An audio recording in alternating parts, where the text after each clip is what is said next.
Catalunya no solament és viable econòmicament, sinó que no ho és si continua amb l'actual situació. És a dir, que és allò de dir hem de sortir d'això perquè no tenim una altra opció. El llibre és un llibre d'economia, però és un llibre senzill que jo crec que és entenedor i jo crec que s'ha de fer aquest treball. Era molt necessari tenir un llibre que analitzi aquesta qüestió, que analitzi les relacions econòmiques de nosaltres amb Espanya, fet d'una manera rigorosa, excel·lentment documentada i amb un to didàctic, de manera que tingui un llenguatge econòmic, però a la vegada absolutament entenedor per tothom. Autoritats mundials, no espanyoles, mundials, com en Kenneth Rogoff, que va ser cap d'estudis del Fons Monetari Internacional, ja fa temps que van dir que si Catalunya fos un país independent seria un dels països més rics del món. No tindríem dèficit públic, sinó que tindríem superàvit. Per què tenim dèficit? Tenim dèficit perquè hi ha una taxa afegida, que és la taxa de l'espoli. I què és la taxa de l'espoli? Molt simple. La taxa de l'espoli és que els diners recollits no es queden a casa nostra, sinó que són transferits a la unitat central. Estan transferits a la capital de l'Estat.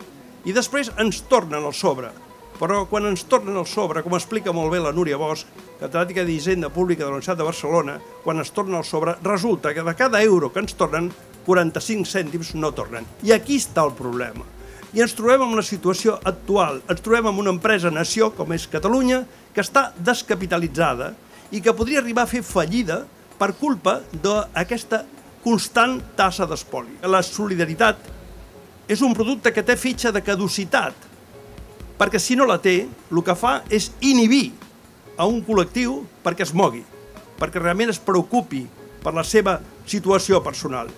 Hi ha molta gent a l'estat espanyol que viu de les rendes generades per la gent que treballa a casa nostra. I això s'ha d'acabar.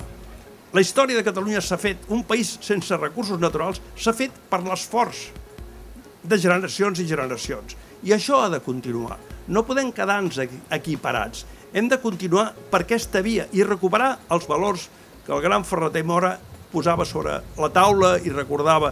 No oblideu que s'ha de posar seny, s'ha de posar constància, s'ha de posar ironia, s'ha de posar una sèrie de valors que els tenim i hem de continuar amb aquesta trajectòria. La Unió Europea no és tonta. La Unió Europea, diguem, està avui agafant uns poders importants i el que vol, i és normal que vulgui, és no perdre una partida com és el cas de Catalunya. Si estiguéssim com a estat independent a la Unió Europea, nosaltres seríem pagadors nets, no rebríem fons. El problema seriós no el tenim nosaltres, el tenen ells, perquè l'estat espanyol sense Catalunya qüestiono que sigui viable per jugar com pretenen a la Premier League. Si volen jugar a regional, probablement sí, però si volen continuar pretenent jugar a la Premier League i seure en un silló del G20, que s'ho pensin.